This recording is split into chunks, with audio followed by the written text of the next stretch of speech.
Oke, selamat malam guys. Apa kabar semuanya? Hari ini ketemu lagi nih kita nih. Ada Bro Johan. Bro Johan, lambaikan tangan dulu dong Bro. Halo Bro Johan semua. lagi di Medan ya. Selamat malam Bro Ferry. Oke, dan ada Bro Chris yang selalu gimana Bro? Ini lo Bro.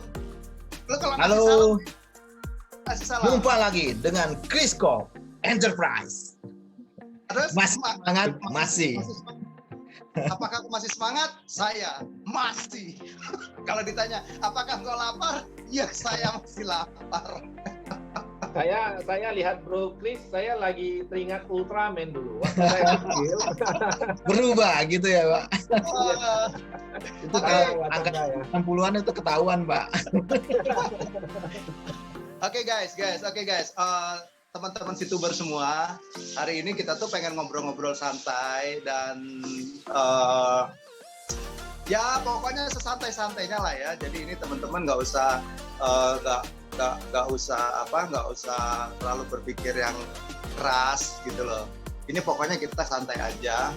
Dan malam hari ini kan kita nih semua lagi nunggu ya bro ya, lagi nunggu soal masalah VTube Reborn lagi gitu loh. Nah teman-teman tuh gak usah khawatir, pokoknya segala informasi itu akan diberikan ya. Teman-teman bisa pantengin channelnya MFBS, terus IG dan juga Facebooknya VTube. Nah juga kita teman-teman kita semua juga kayak Bro Chris, Bro Johan juga akan memberikan update-update terkini seputar tentang VTube. Nah malam hari ini kita mau santai-santai aja. Bro, ini gimana nih bro? Masih tinggal nunggu satu lagi nih. Kalau menurut Bro Johan sama Bro Chris, itu apaan sih yang kita tungguin tuh? Sorry. Kan masih ada satu lagi tuh. Bro Chris dulu yang kasih komen. Oke. Saya biar kita itu sama-sama mengerti. Kadang-kadang kan kita ngomong PSE juga banyak orang nggak ngerti. PMSE juga kadang-kadang nggak banyak orang ngerti. Jadi mendingan saya asosiasikan dengan segala sesuatu yang gampang dimengerti aja. Jadi asosiasikan aja kalau PSE itu adalah TDP. TDP paling gampang ya. Nah, PMSE ini adalah SIUP. Itu aja paling gampang. Nah, kalau SIUP sudah selesai, artinya kan proses dan gitu ya.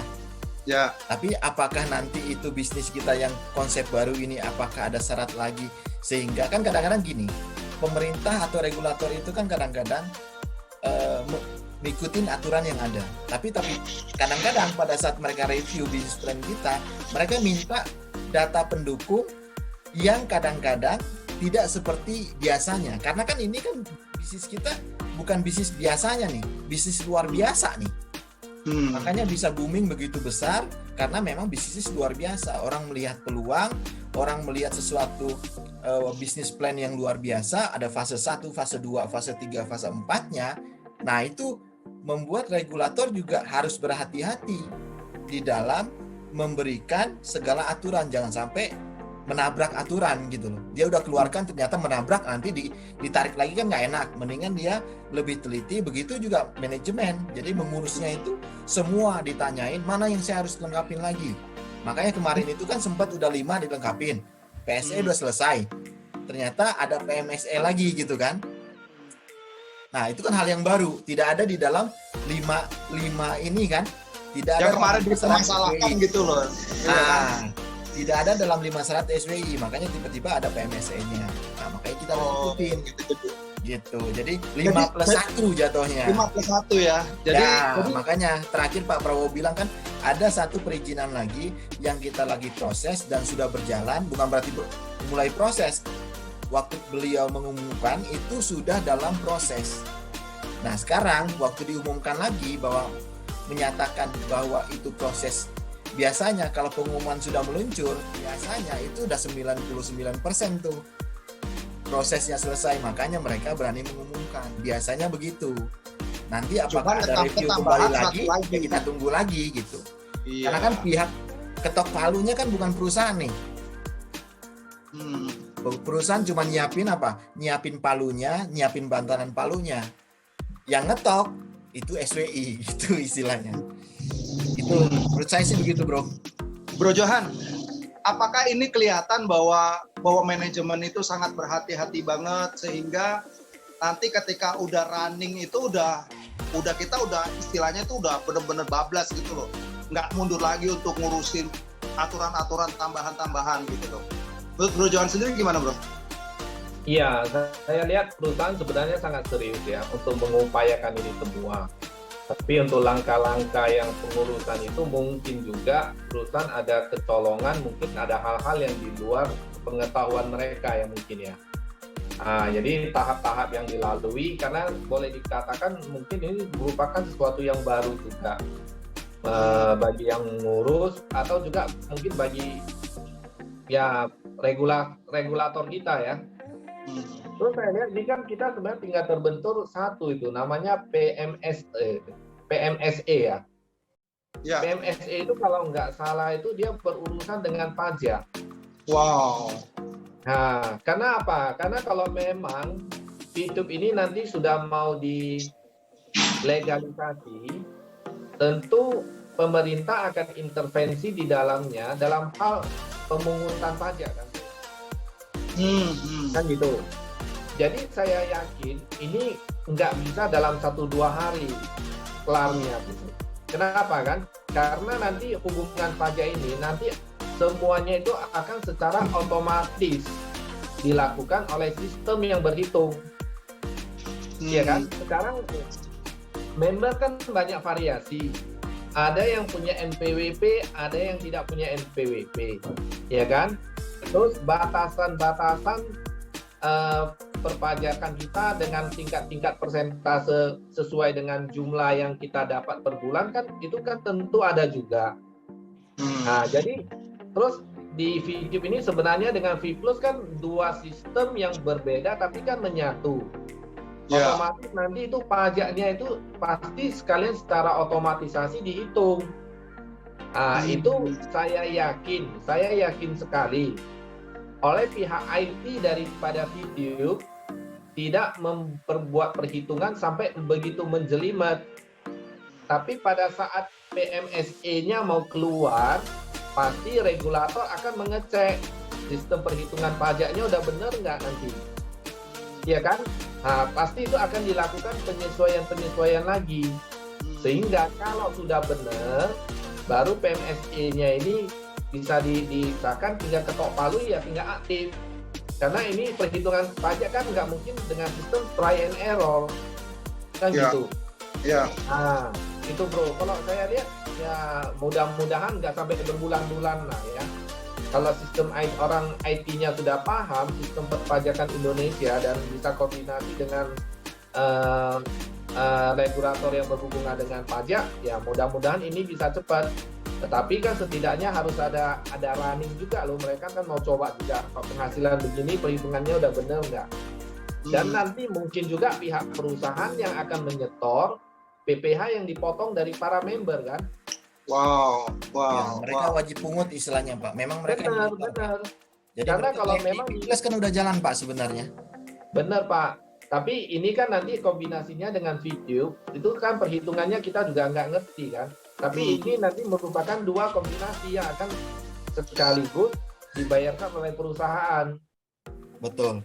Kalau saya lihat yang di VPlus di VTube itu lebih konsentrasi ke PPN, Pak. Ya bisa aja karena kan dia iklan kan. Pajak masukan, pajak keluarannya. Jadi ada transaksi jual beli lah, Pak, istilahnya. Yang masang iklan itu loh. Yes. Nanti pada saat orang beli VP untuk pasang iklan, langsung ada PPN-nya gitu, Pak. Ya, itu mekanismenya kita nggak tahu lah ya. Cuma pemerintah sendiri kan pasti ada hitungannya. Dan apa yang menjadi objek pajaknya kan itu harus ditentukan dulu. Betul. Apakah objek pajaknya itu dari berdasarkan kita jual VP atau pada saat orang beriklan beli VP-nya, itu kita nggak tahu. Masing-masing punya objek yang berbeda. Kalau PPN pasti pada saat beriklan kan. Betul. Ya, Oke, jadi ada dua aspek kan, Pak. Satu pengiklan, satu lagi PPh yang untuk si VTuber sendiri kan, Pak. Oh iya, PPh benar, Ya, benar. dua aspek itu jatuhnya. Benar, Pak. Oke. Jadi gini ya. Jadi mungkin kalau bicara soal teknis kan yang tahu itu kan dari sisi manajemen, tetapi yang perlu teman-teman ketahui bahwa PMSE ini adalah satu persyaratan atau perizinan yang menyangkut mengenai pajak ya bro ya. Ya, lebih beratnya ke situ, Pak. Jadi ini bicara soal mengenai pajak nih, tapi untuk masalah sistem atau ini seperti apa kita nggak ngerti. Tetapi yang jelas kabar gembiranya adalah kita sebagai VTuber maupun VPluser kita memiliki andil yang sangat besar dalam melakukan pembangunan bangsa kita Indonesia lewat pajak kita. Setuju nggak? Oh iya, benar. Ya, jadi ini luar biasa nih guys. Artinya apa? Orang bijak taat pajak. Nah, jadi dengan diurusnya PMSE ini artinya kita semua memberikan kontribusi lewat pajak kita. Nah, gitu guys. Jadi betul kalau kata Bro Johan mau Bro Chris bahwa perusahaan ini sangat berhati-hati sekali. Dia mau tuh mengurus semuanya sampai tuntas, beres. Jadi kalau udah sekali terbang udah nggak usah mundur lagi ngeliat apalagi gitu ya. Setuju. Iya. Gitu guys. Wah, ini luar biasa guys. Jadi teman-teman kalian harus bangga. Nanti kalau VTube on, gila men, kalian tuh penyumbang pajak loh dari program kita, dari VTube maupun VPlus. Nah, cuma masalahnya gini ya bro ya, ini kan semua galau nih, semua galau. Kapan? Nah ini kan nggak ada yang tahu ya. Tapi kalau gue perhatiin bro Chris tetap bisa senyum gitu ya, Bro Johan tetap bisa nyantai gitu loh. Nah, Bro Chris, apa sih bro yang membuat lu tuh sekarang tuh tetap santai gitu loh? Sementara orang panik kan, kapan sih ribut gitu loh, kapan nih kok nggak buka-buka? Nah, apa yang membuat lu tetap santai bro? Yang membuat gue santai pertama, gue mengerti sekali waktu join ke bisnis apapun, setiap langkah yang kita lakukan, apapun keputusan dalam hidup, pasti ada panis dan reward, ada keuntungan dan ada resiko yang harus kita tanggung, termasuk di VTube. VTube ini kan kita anggap membangun bisnis, ya kan? Nah, sebelum kita masuk nyemplung di VTube, saya sudah pelajari dulu bisnis plan. Bisnis plan-nya itu membuat saya tertarik dan membuat saya memikirkan masa depan saya dengan VTube. Satu. Kedua, saya melihat usaha manajemen. Jadi kita kan nggak boleh sepihak doang, percaya doang tapi nggak punya dasar kan.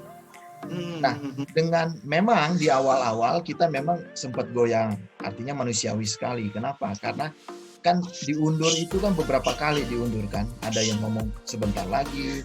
Tapi dengan munculnya PSE, kemudian munculnya dikasih tahu kita lagi beli gedung dan renovasi, artinya manajemen serius.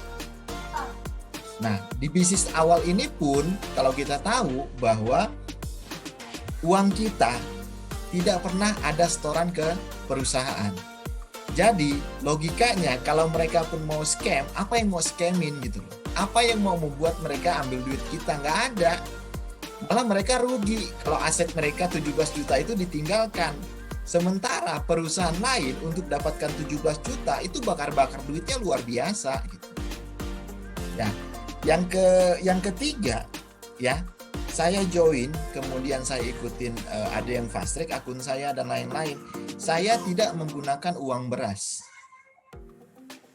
Artinya memang uang idle yang kalau saya endapin aja, tanda kutip, lebih mempunyai kesempatan return yang lebih tinggi kalau saya jalankan di VTube. Nah, dengan dasar-dasar inilah saya bisa tenang dan bisa tetap Chris Corp Enterprise. Gitu. Itu jadi itulah. Jadi kalau misalnya teman-teman tim saya juga saya informasikan bahwa join di VTube sukarela.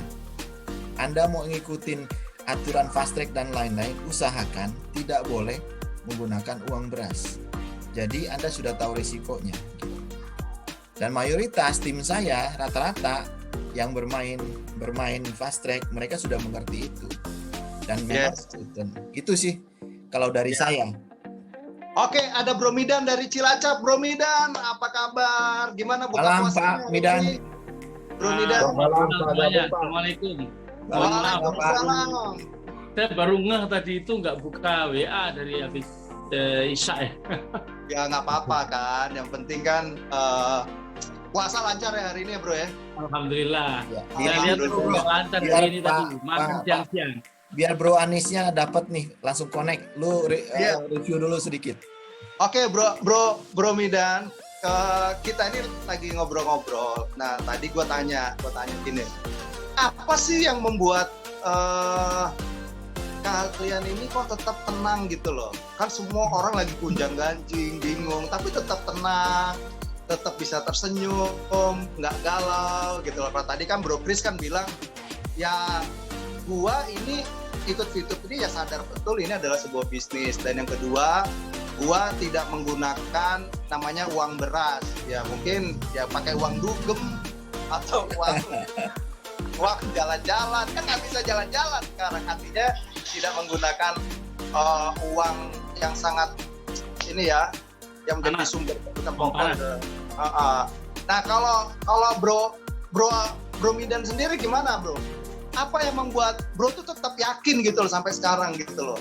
Nggak jadi nyinyir, nggak jadi marah gitu loh bro? Kalau saya mungkin lain ya. Ini lain sama Bro Chris ini kalau saya. Jadi saya tenang, memang saya pebisnis yang tenang.